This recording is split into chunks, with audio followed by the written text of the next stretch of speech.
Hello guys, this is Syed Yawar Hasan. Video start करने से पहले एक छोटी सी कहानी आप लोगों के लिए। कहानी शायद आप लोगों ने सुनी भी होगी और ये कहानी हमारी ज़िंदगी के लिए बहुत ज़रूरी है। आदमी यूं ही अपने काम से सड़क पर जा रहा था। उसकी नज़र दीवार पर लगे एक लेटर पर पड़ी। लेटर में लिखा हुआ था कि मैं एक बहुत ज़ईफ़ बूढ़ी औरत हूँ, मुझे सही से आंखों से दिखाई भी नहीं देता, मेरा 50 रुपये का नोट यहीं कहीं गिर गया है, अगर किसी सज्जन को मिले तो दिए हुए पते पर पहुँचा दे, मुझे इसकी बहुत ज़रूरत है। अब वो जो आदमी था उसको लगा कि 50 रुपये तो मैंने लिए, लेकिन किसी ज़रूरतमंद की मदद कर देते हैं, तो वो दिए हुए पते पर पहुँच गया। जैसे ही पहुँचा तो देखा वहाँ पर टूटी फूटी सी झोपड़ी थी और एक बूढ़ी सी औरत बैठी हुई थी जिसको सही से दिख भी नहीं रहा था। उसने औरत से बोला कि अम्मा, ये 50 रुपये का नोट आपका जो गिर गया था ये मुझे मिल गया है। वहाँ पर दीवार पर एक लेटर था जिस पे आपका एड्रेस लिखा हुआ था और मैं आपको देने के लिए आया हूँ। उस औरत ने हंसते हुए 50 रुपये लिए और बोला कि बेटा, तुमसे पहले 30-40 लोग आ चुके हैं, मैंने कोई लेटर नहीं लिखा था, पता नहीं किसने वो लेटर लगा दिया है, तुम जब जाओ तो उस लेटर को फाड़ते हुए चले जाना।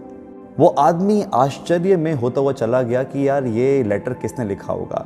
वो गया उस लेटर के पास और उस लेटर के पास जैसे ही पहुंचा तो एक आदमी और खड़ा हुआ था जो उस लेटर को पढ़ रहा था और पूछता कि भैया ये एड्रेस कहाँ है, ये किसी अम्मा का 50 रुपये का नोट मुझे मिला है, मैं उनको देना चाहता हूँ। उस आदमी ने उसको वो एड्रेस बताया और मन ही मन मुस्कुराते हुए सोचने लगा कि जिसने भी ये लेटर यहाँ पर लगाया है उसकी सोच को सलाम।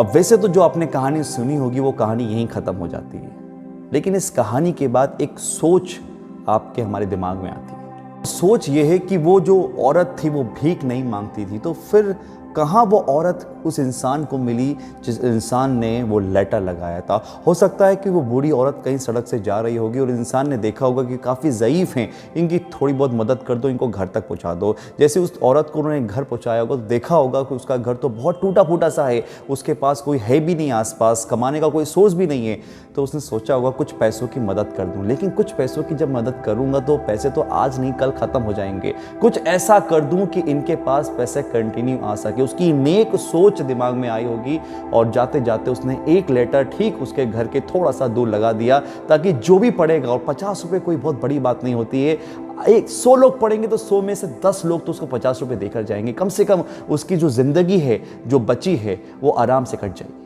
इतनी खूबसूरत सोच हमको ये सोचने पर मजबूर करती है। अगर किसी के लिए कुछ सच्चे दिल से करना हो तो उसके लिए ज़रूरी नहीं कि आपका अमीर होना, आपका लड़की होना, आपका लड़का होना, आपका इस समाज से होना, आपका उस समाज से होना, ये बिल्कुल भी ज़रूरी नहीं है। अगर कुछ ज़रूरी है तो ज़रूरी है एक अच्छी सोच और उस सोच पर एक यकीन। और यकीन मानिए कि अगर ऐसी सोच आपकी भी है तो आज नहीं तो कल वो सोच आपसे कुछ ऐसा करवा देगी जो सदियों सदियों तक चलेगी। और ऐसे ही सोच हमने एक लॉकडाउन में रखी थी। जो ये महामारी आई, लोगों का घर चला गया, किसी के पास खाने के लिए नहीं थे, किसी के पास नौकरी नहीं थी, तो किसी को खाने से, किसी को काम से, किसी को इमोशनली, तो किसी को अपना बनाकर एक छोटी सी शुरुआत ये हमने करी थी। वो शुरुआत जब हमने करी थी तो हमने सिर्फ एक दिन का सोचा था कि जितना हमसे बनेगा वो करेंगे, लेकिन सोच कुछ ऐसी थी कि वो आज तक चल रही है, वो ख़त्म नहीं हुई है। और कहाँ कहाँ से कैसे कैसे आता है ये हम आपको बता भी नहीं सकते।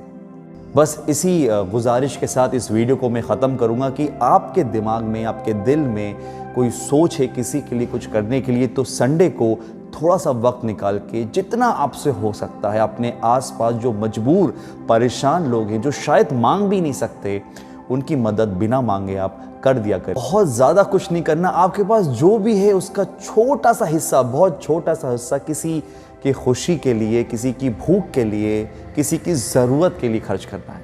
और यकीन मानिए कि इस तरह की सोच और इस तरह की पहल हो सकता है कि ज़िंदगी में आपके जो कुछ काम बिगड़े हुए हैं, जो ठीक नहीं हो रहे हैं, किसी की दुआ से ठीक हो जाए, क्योंकि दुआओं में बहुत ताकत होती है। Take care.